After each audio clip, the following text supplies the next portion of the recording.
Good Tuesday morning, everybody. Welcome back, Mel. Well-deserved rest. We've got Frankie. We've got Roger. We've got Devo. Hi. Good morning. Good morning. This is an awesome story of yet another business pivoting to help our frontline workers. This time, we're going to take you to the Annex in Toronto, and this is a gorgeous boutique-style hotel. It's at 296 Brunswick Avenue. They closed their doors, of course, in March because of the safety concerns. They've now reopened, and they're reserved exclusively for what the company's calling heroes in our hotel. So frontline workers get to stay there for free, and this is on the dime of private donors. So this is actually, they can do this until the end of June. That's how much support they've received. And look at these gorgeous rooms.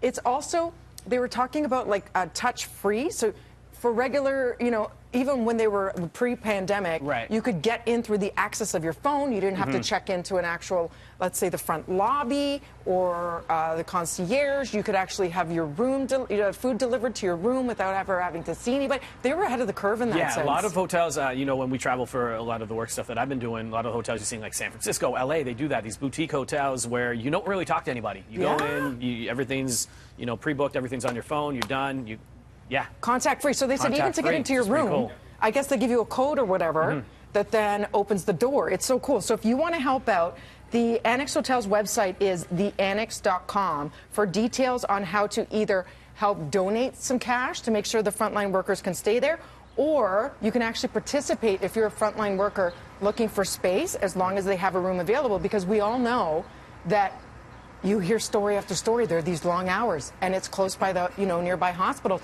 and they don't want to go home. That's the other thing, right? Yeah. Yeah, to potentially contaminate their family with some of the, viruses that they're wearing. What do you make of this, Mel?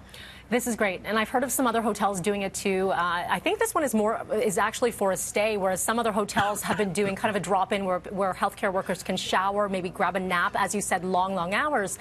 But as you were saying, there's such a concern. You go to the hospital, you're on the front line, and then you have a family at home.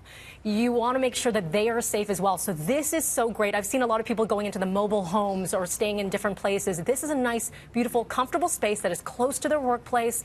I love this idea, and I hope more companies do step up this way. Same, and it's true. There's a whole ritual, right? I know with my family where they talk about you have to take off all your clothes in the garage, and then you have to shower down. It's this whole thing to try and not contaminate the area in your house, right, Frankie?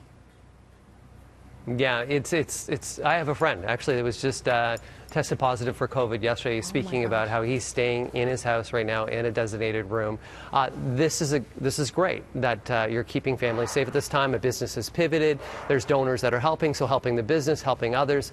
It's great. This is a really interesting time where everything in the world is going to change, guys. Everything's going to change.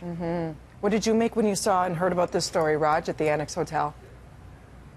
It's great seeing it for the healthcare workers. I know the Four Seasons in New York did the same thing. They opened up at the height of the crisis. They opened up just so they would have a place for people who were coming in, volunteering their time. These incredible nurses and doctors and healthcare workers who are volunteering their time. It's beautiful to see a hotel doing something like that because it just eases the stress levels for those healthcare workers, knowing they don't have to go home. It's still difficult because they're not seeing their family, but it gives them a safe spot just to unwind. And we're also seeing with supermarkets, it's great. I love that they were letting them jump the queue if they show their badges, just a chance for them to get the food, and that just to make it a little easier for them.